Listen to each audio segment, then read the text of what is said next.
ਇੱਕ ਓੰਕਾਰ ਸਤਿਨਾਮ ਕਰਤਾ ਪੁਰਖ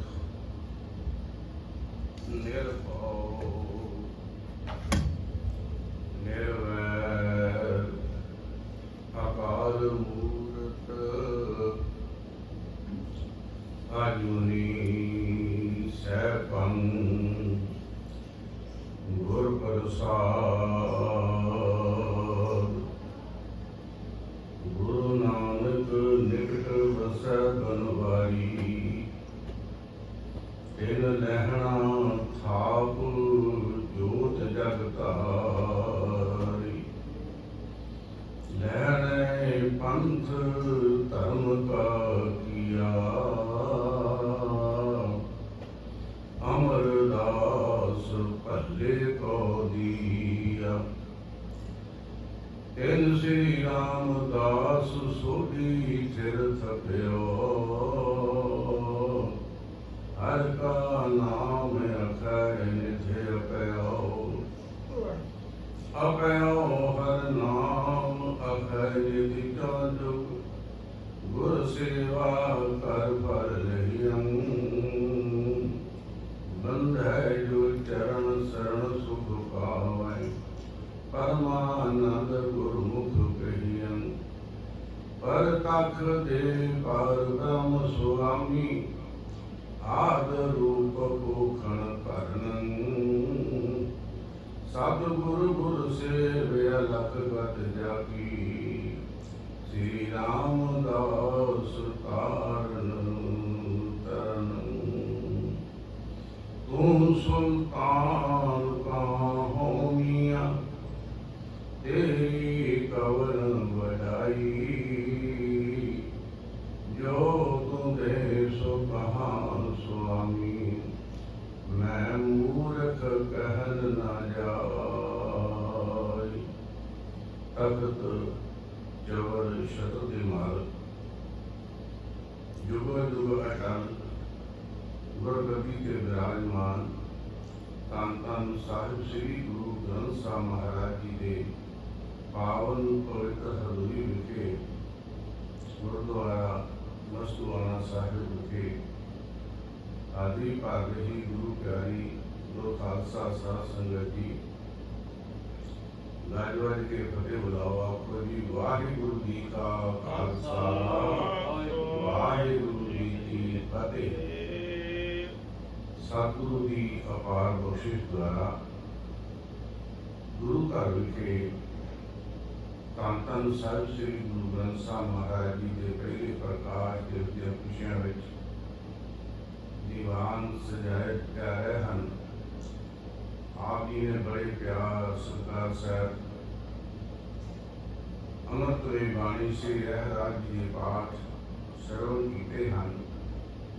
ਉਪਰੰਤ ਚੌਪਈ ਸਾਹਿਬ ਦਾ ਪਾਠ ਹੋਇਆ ਹੈ। ਸੋ ਆਓ ਕੁਝ ਮਿੰਟਾਂ ਵਾਸਤੇ ਆਪਾਂ ਇਸ ਪਵਿੱਤਰ ਬਾਣੀ ਨੂੰ ਕਿਸ ਤਰ੍ਹਾਂ ਇਸ ਸੰਸਾਰ ਵਿੱਚ ਜਗਤ ਨੂੰ ਤਾਰਨ ਗੁਰੂ ਨਾਨਕ ਸਾਹਿਬ ਜੀ ਨੇ ਪ੍ਰਗਟ ਕੀਤੀ, ਭਾਵ ਉਸ ਦਰਗਾਹ ਵਿੱਚੋਂ ਧੰਨ ਗੁਰੂ ਨਾਨਕ ਸਾਹਿਬ ਜੀ ਇਸ ਗੁਰਬਾਣੀ ਨੂੰ ਲੈ ਕੇ ਆਏ। ਇਸੇ ਵਾਸਤੇ ਸਤਿਗੁਰੂ ਗੁਰੂ ਅਰਜਨ ਦੇਵ ਮਹਾਰਾਜ ਜੀ ਦਾ ਇਹ ਫਰਮਾਨ ਹੈ ਕਿ ਤੁਧ ਕੀ ਬਾਣੀ ਆਈ, ਤਿਨ ਸਗਲੀ ਚਿੰਤ ਮਿਟਾਈ। ਦਇਆਲ ਪੁਰਖ ਮਿਹਰਬਾਨਾ, ਹਰ ਨਾਨਕ ਸਾਚ ਵਖਾਨਾ। ਇਹ ਬਾਣੀ ਤੁਧ ਕੀ ਬਾਣੀ ਹੈ। ਗੁਰੂ ਪਿਆਰਿਓ, ਗੁਰੂ ਨਾਨਕ ਸਾਹਿਬ ਜੀ ਨੇ ਵੀ ਬਚਨ ਕੀਤਾ ਹੈ।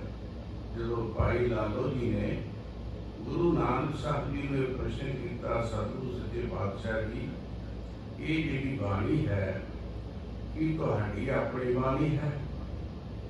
ਇਹ ਬਾਣੀ ਕਿੱਥੋਂ ਆਈ ਹੈ? ਤਾਂ ਮਹਾਰਾਜ ਸਤਿਗੁਰੂ ਜੀ ਨੇ ਕਿਹਾ ਸੀ, ਇਹ ਲਾਲੋ ਜੈਸੀ ਮੈਂ ਆਵੈ ਖਸਮ ਕੀ ਬਾਣੀ, ਐਸਾ ਕਰੋ ਕਰੇ ਸਵੇ ਲਾਲੋ। ਇਹ ਬਾਣੀ ਉਸ ਅਕਾਲ ਪੁਰਖ ਦੀ ਹੈ ਭਾਈ ਲਾਲੋ, ਜਿਸ ਤਰ੍ਹਾਂ ਮੈਨੂੰ ਉਹ ਅਕਾਲ ਪੁਰਖ ਪਰਮੇਸ਼ਰ ਵਾਹਿਗੁਰੂ ਹੁਕਮ ਕਰਦੇ ਹਨ, ਉਸੇ ਤਰ੍ਹਾਂ ਹੀ ਇਹ ਬਾਣੀ मैं आप जी ਨੂੰ ਸ਼ਰਵਣ ਕਰਾਉਂਦਾ। ਇਸੇ ਤਰ੍ਹਾਂ ਹੀ ਗੁਰੂ ਪਿਆਰਿਓ, ਇਹ ਪਵਿੱਤਰ ਜਿਹੜੀ ਬਾਣੀ ਹੈ ਉਸ ਅਕਾਲ ਪੁਰਖ ਪਰਮੇਸ਼ਰ ਵਾਹਿਗੁਰੂ ਦੀ ਬਾਣੀ ਹੈ। ਧੰਨ ਸ੍ਰੀ ਗੁਰੂ ਨਾਨਕ ਦੇਵ ਮਹਾਰਾਜ ਸਤਿਗੁਰੂ ਜੀ ਸੁਲਤਾਨਪੁਰ ਵਿਖੇ ਇੱਕ ਦਿਨ ਇਸ਼ਨਾਨ ਕਰਨ ਵਾਸਤੇ ਵੇਈ ਦੇ ਉੱਤੇ ਕਹਿੰਦੇ ਹਨ ਕਿ ਉਸ ਵੇਈ ਦੇ ਵਿੱਚ ਸਾਹਿਬ ਜੀ ਨੇ ਚੁੱਪੀ ਮਾਰੀ ਅਤੇ ਉਸ ਵੇਈ ਦੇ ਵਿੱਚ ਅਲੋਪ ਹੋ ਗਏ। 3 ਦਿਨ ਬਾਅਦ ਧੰਨ ਗੁਰੂ ਨਾਨਕ ਸਾਹਿਬ ਸੱਚੇ ਪਾਤਸ਼ਾਹ ਜੀ ਉਸ ਵੇਈ ਤੋਂ ਬਾਹਰ ਆਏ ਸਨ। ਇਹ ਇਤਿਹਾਸ ਆਪ ਜੀ ਨੂੰ ਸਾਰਿਆਂ ਨੂੰ ਪਤਾ ਹੈ। ਕਹਿੰਦੇ ਹਨ ਜਦੋਂ ਗੁਰੂ ਨਾਨਕ ਸਾਹਿਬ ਚੁੱਪੀ ਮਾਰ ਕੇ ਉਸ ਅਕਾਲ ਪੁਰਖ ਦੀ ਦਰਗਾਹ ਵਿੱਚ ਪਹੁੰਚੇ ਤਾਂ ਸਭ ਤੋਂ ਪਹਿਲਾਂ ਜਿਹੜਾ ਭਜਨ ਸਤਿਗੁਰੂ ਜੀ ਦੇ ਮੁਖ ਤੋਂ ਨਿਕਲਿਆ ਉਹ ਇਹ ਸੀ, ਸੋ ਦਰ ਕੇਹਾ ਸੋ ਘਰ ਕੇਹਾ ਜਿਤ ਵਹਿ ਸਭ ਸਮਾਰੇ। ਗੁਰੂ ਪਿਆਰਿਓ, ਇਹ ਸਤਿਗੁਰੂ ਦੇ ਪਹਿਲੇ ਭਜਨ ਸਨ। ਉਸ ਅਕਾਲ ਪੁਰਖ ਪਰਮੇਸ਼ਰ ਦੀ ਦਰਗਾਹ ਵਿੱਚ ਜਾ ਕੇ ਵੇ ਇਹ ਅਕਾਲ ਪੁਰਖ ਪਰਮੇਸ਼ਰ ਵਾਹਿਗੁਰੂ ਜੀ ਸੋ ਦਰ ਕੇਹਾ, ਆਪ ਜੀ ਦਾ ਇਹ ਵੈਕੁੰਠ ਧਾਮ ਕੈਸਾ ਹੈ ਅਤੇ ਮੈਂ ਇਸ ਦਰ ਦੇ ਉੱਤੇ ਆਇਆ ਹਾਂ। ਸੋ ਦਰ ਕੇਹਾ ਸੋ ਘਰ ਕੇਹਾ ਜਿਤ ਵਹਿ ਸਰਬ ਸਮਾਧਿ, ਜਿੱਥੇ ਬੈਠ ਕੇ ਤੂੰ ਸਾਰੀ ਦੁਨੀਆ ਦੀ ਪ੍ਰਤਿਪਾਲਨਾ ਕਰਦਾ ਹੈ, ਸਾਰੇ ਸੰਸਾਰ ਨੂੰ ਸੰਭਾਲਦਾ ਹੈ। ਭਾਵ ਸਭਨਾ ਉੱਪਰ ਨਜ਼ਰ ਪ੍ਰਭ ਤੇਰੀ, ਕਿਸੇ ਥੋੜੀ ਕਿਸੇ ਹੈ ਕਲੀਦੀ। ਇਹ ਅਕਾਲ ਪੁਰਖ ਜੀ ਸਭਨਾ ਉੱਪਰ ਤੇਰੀ ਨਜ਼ਰ ਹੈ, ਕਿਸੇ ਉੱਤੇ ਥੋੜੀ ਹੈ ਤੇ ਕਿਸੇ ਉੱਤੇ ਕਲੀਦੀ ਤੋਂ ਭਾਵ ਜ਼ਿਆਦਾ ਹੈ। ਅਕਾਲ ਪੁਰਖ ਪਰਮੇਸ਼ਰ ਵਾਹਿਗੁਰੂ ਜੀ ਨੇ ਗੁਰੂ ਨਾਨਕ ਸਾਹਿਬ ਜੀ ਨੂੰ ਪੁੱਛਿਆ, ਐ ਨਾਨਕ, ਮੈਂ ਤੈਨੂੰ ਸੰਸਾਰ ਦੇ ਵਿੱਚ ਜਗਤ ਜਲੰਦੇ ਨੂੰ ਤਾਂ ਨਹੀਂ ਭੇਜਿਆ ਹੈ ਤੇ ਤੂੰ ਫਿਰ ਵਾਪਸ ਇਸ ਦਰਗਾਹ ਦੇ ਵਿੱਚ ਆਇਆ, ਕਾਰਨ ਕੀ ਹੈ? ਮੇਰੇ ਬਾਬੇ ਨਾਨਕ ਨੇ ਕਿਹਾ, ਐ ਅਕਾਲ ਪੁਰਖ ਪਰਮੇਸ਼ਰ ਵਾਹਿਗੁਰੂ ਜੀ, ਇਹ ਜਗਤ ਜਲੰਦੇ ਨੂੰ ਉਠਾਉਣ ਵਾਸਤੇ ਮੈਨੂੰ ਕੋਈ ਮੰਤਰ ਚਾਹੀਦਾ ਹੈ ਜਿਸ ਦੇ ਨਾਲ ਮੈਂ ਉਸ ਸੰਸਾਰ ਦੇ ਉਸ ਤਪਦੇ ਹੋਏ ਸੰਸਾਰ ਨੂੰ ਠਾਰ ਸਕਾਂ। ਤਾਂ ਉਸ ਅਕਾਲ ਪੁਰਖ ਪਰਮੇਸ਼ਰ ਵਾਹਿਗੁਰੂ ਜੀ ਨੇ ਗੁਰੂ ਨਾਨਕ ਸਾਹਿਬ ਜੀ ਨੂੰ ਇਹ ਬਚਨ ਕਰਕੇ ਭਾਵ ਇਹ ਬਖਸ਼ਿਸ਼ ਕੀਤੀ।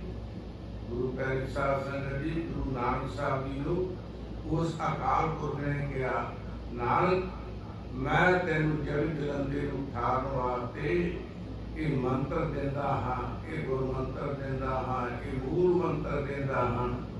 ਉਹ ਮੂਲ ਮੰਤਰ ਕਿਹੜਾ ਹੈ?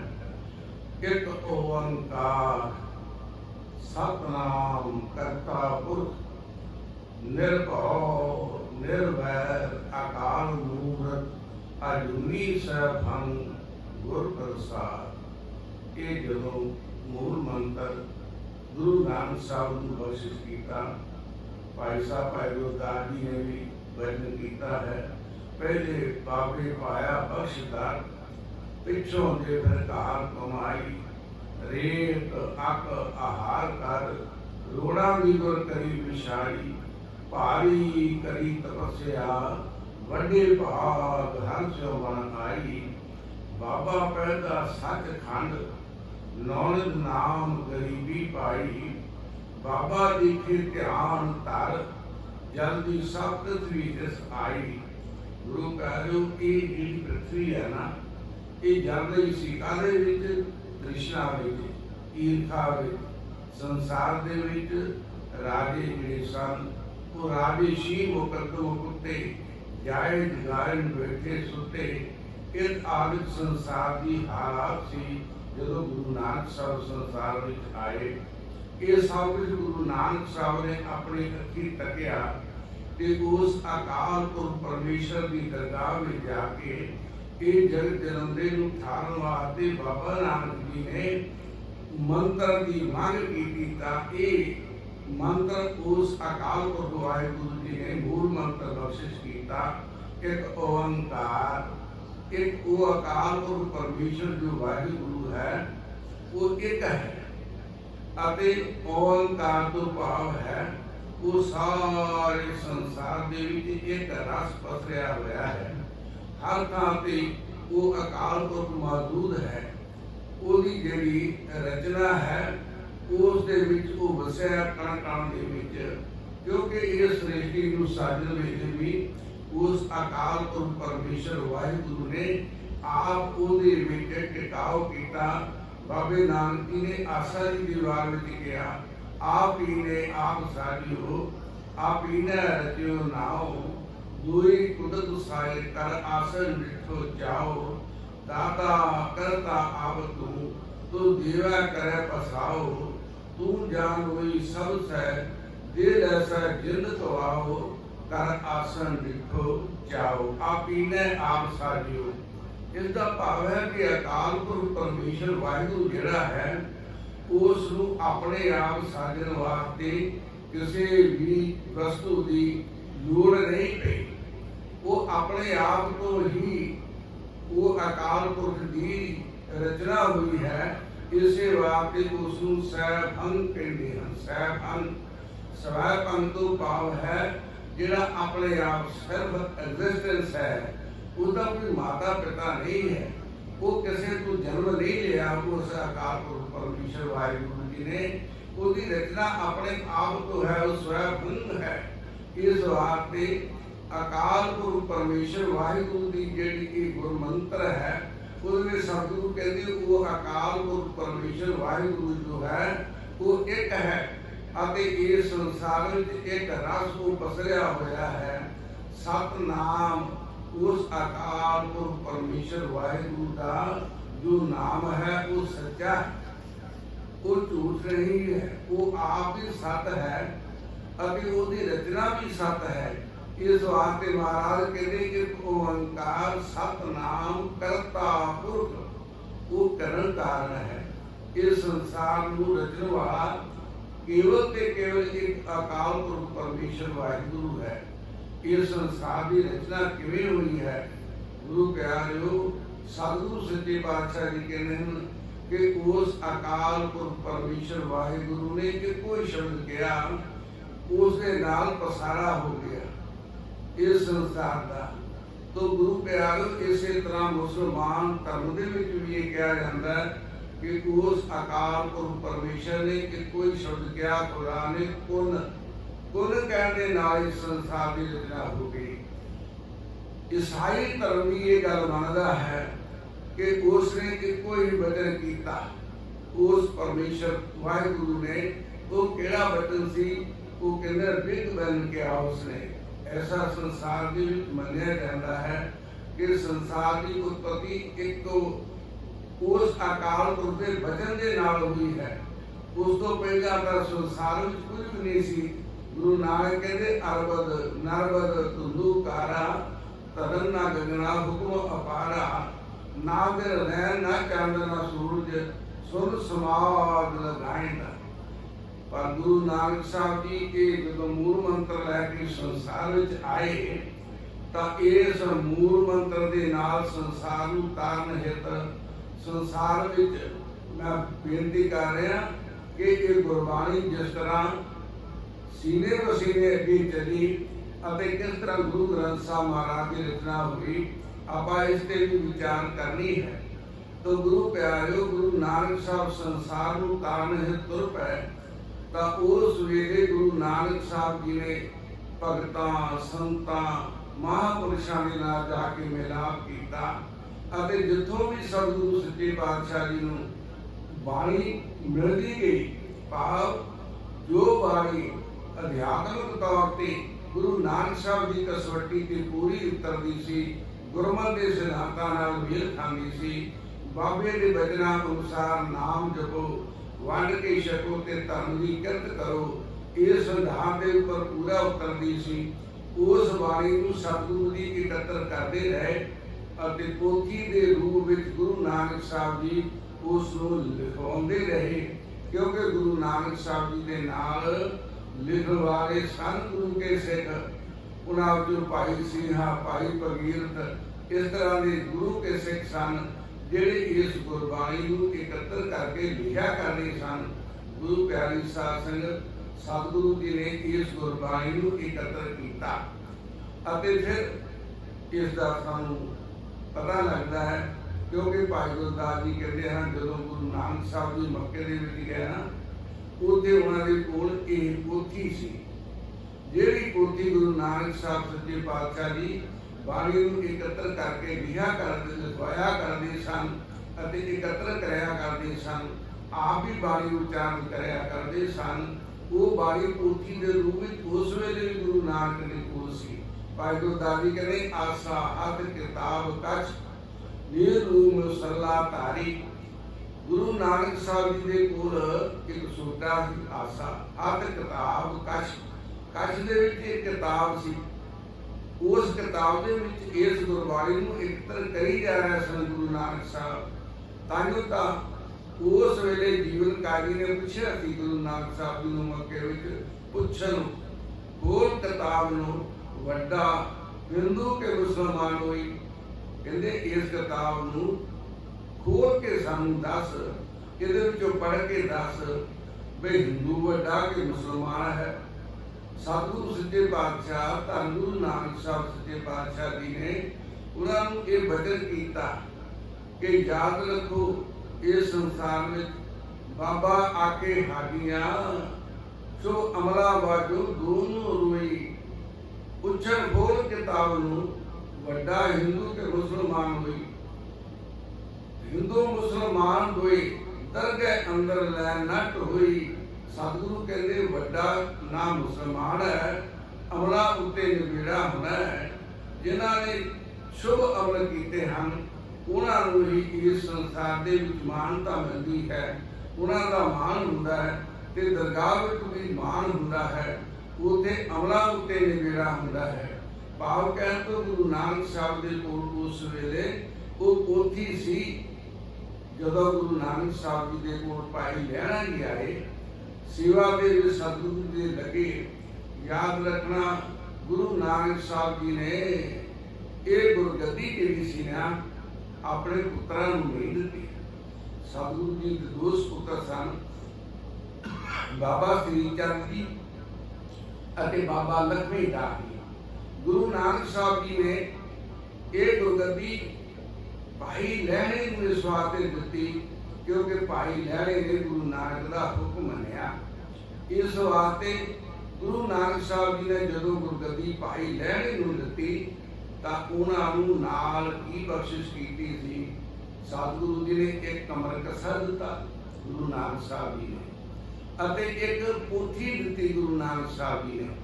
ਸਤਿਗੁਰੂ ਜੀ ਨੇ ਕਿਹਾ ਤੁਸੀਂ ਇਸ ਪੋਥੀ ਨੂੰ ਪੜ੍ਹ ਕੇ ਸੰਸਾਰ ਨੂੰ ਉਪਦੇਸ਼ ਕਰਨਾ ਹੈ ਅਤੇ ਕਮਰ ਕੱਸਾ ਇਸ ਵਾਸਤੇ ਦਿੱਤਾ ਹੈ ਕਿ ਕਮਰ ਕੱਸਾ ਕਰਕੇ ਮਾਨਵਤਾ ਦੀ ਸੇਵਾ ਕਰਨੀ ਹੈ ਕਿਉਂਕਿ ਸਿੱਖ ਧਰਮ ਦੇ ਵਿੱਚ ਇਹ ਦੋ ਹੀ ਵਸਤੂਆਂ ਹਨ ਜੋ ਗੁਰੂ ਕੇ ਸਿੱਖ ਨੂੰ ਗੁਰੂ ਨਾਨਕ ਸਾਹਿਬ ਨੇ ਬਖਸ਼ਿਸ਼ ਕੀਤੀਆਂ ਹਨ ਇੱਕ ਸੇਵਾ ਤੇ ਇੱਕ ਸਿਮਰਨ ਕਮਰ ਕੱਸਾ ਇਸੇ ਵਾਸਤੇ ਬਖਸ਼ਿਸ਼ ਕੀਤਾ ਵੀ ਇਸ ਨੂੰ ਬੰਨ ਕੇ ਤੇ ਸੰਸਾਰ ਦੀ ਸੇਵਾ ਕਰਨੀ ਹੈ ਅਣਥੱਕ ਸੇਵਾ ਅਤੇ ਸਤਿਗੁਰੂ ਜੀ ਨੇ ਗੁਰਬਾਣੀ ਦੀ ਬਖਸ਼ਿਸ਼ ਕੀਤੀ ਕਹਿਣ ਤੋਂ ਭਾਵ ਗੁਰੂ ਅੰਗਦ ਦੇਵ ਮਹਾਰਾਜ ਸੱਚੇ ਪਾਤਸ਼ਾਹ ਜੀ ਆਪ ਗੁਰੂ ਬਣ ਕੇ ਉਪਦੇਸ਼ ਕਰਦੇ ਰਹੇ ਇਤਿਹਾਸ ਕਹਿੰਦਾ ਹੈ ਕਿ ਜਦ ਤੱਕ ਗੁਰੂ ਨਾਨਕ ਸਾਹਿਬ ਆਪਣੇ ਜੀਵਨ ਕਾਲ ਵਿੱਚ ਰਹੇ ਗੁਰੂ ਅੰਗਦ ਸਾਹਿਬ ਮਹਾਰਾਜ ਜੀ ਦੇ ਸਾਹਮਣੇ ਬੈਠ ਕੇ ਗੁਰੂ ਦਾ ਉਪਦੇਸ਼ ਸਰਵਣ ਕਰਦੇ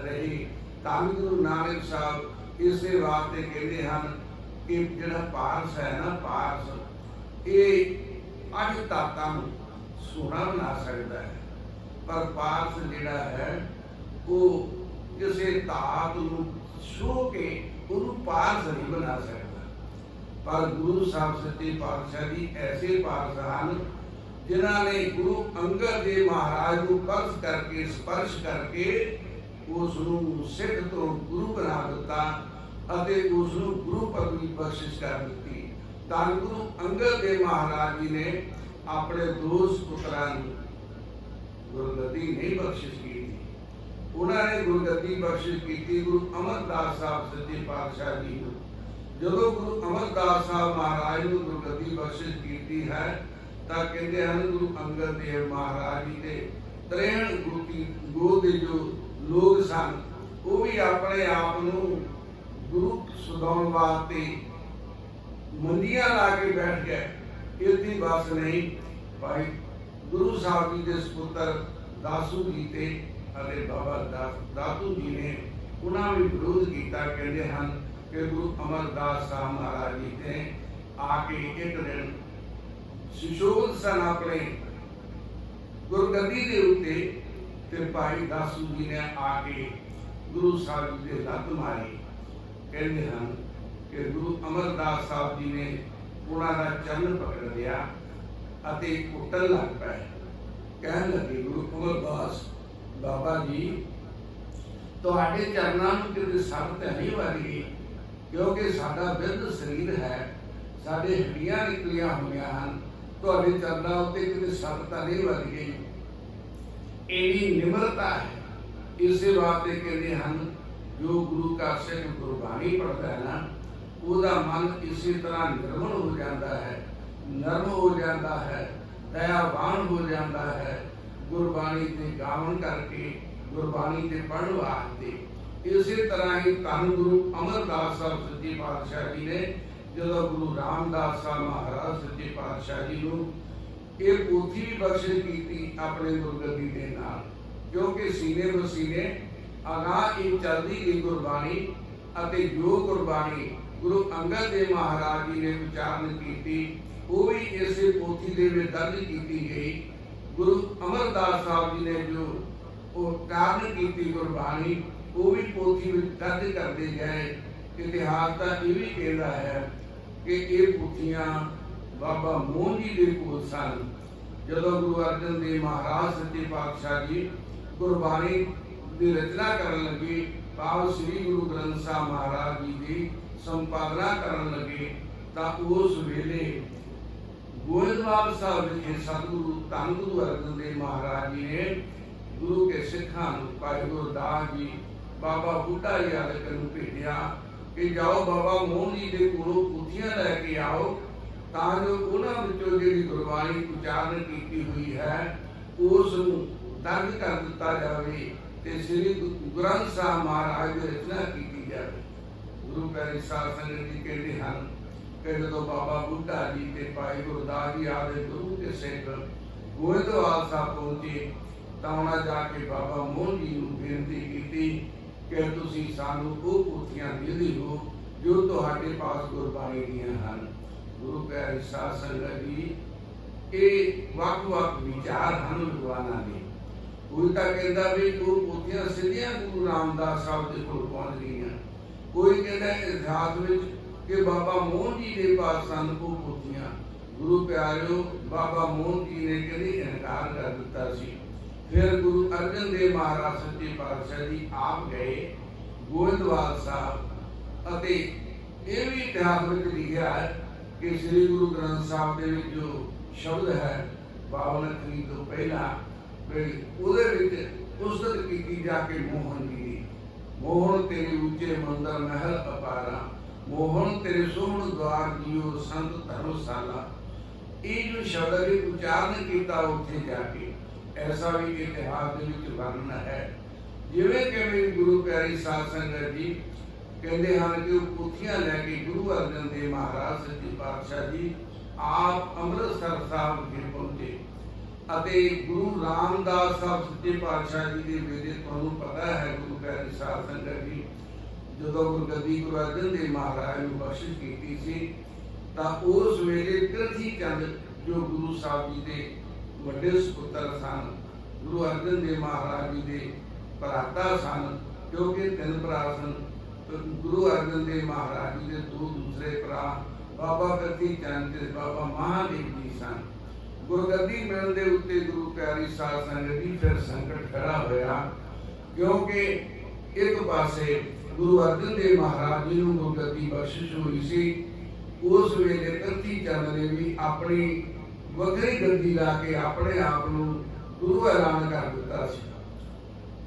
ਉਸ ਨੇ ਦੇਖਿਆ ਕਿ ਗੁਰੂ ਅਰਜਨ ਦੇਵ ਮਹਾਰਾਜ ਹਰਿਮੰਦਰ ਦੇ ਅੰਦਰ ਹਨ, ਤਾਂ ਉਸ ਨੇ ਵੀ ਇੱਕ ਹਰਿਮੰਦਰ ਬਣਾਇਆ, ਪਿੰਡ ਹੇੜਰ ਹੈ, जिथे अज भी वो हरिमंदिर सुशोभित है, उसने गुरु साहब तो बड़ा मंदिर बनाया, ਉਹਦੇ ਵਿੱਚ आ बैठ गया ते ऐलान कर दिता मैं गुरु हाँ। गुरु प्यारी साध संगत जी, ਉਹਦੇ ਕੋਲ ਮਸੰਦ ਵੀ ਸਨ।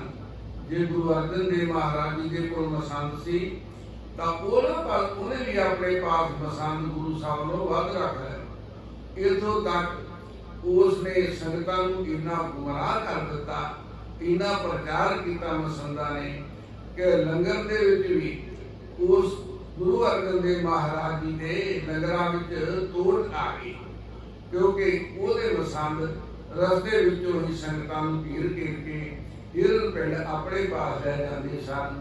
ਇੱਧਰ ਤੋੜ ਆ ਗਈ।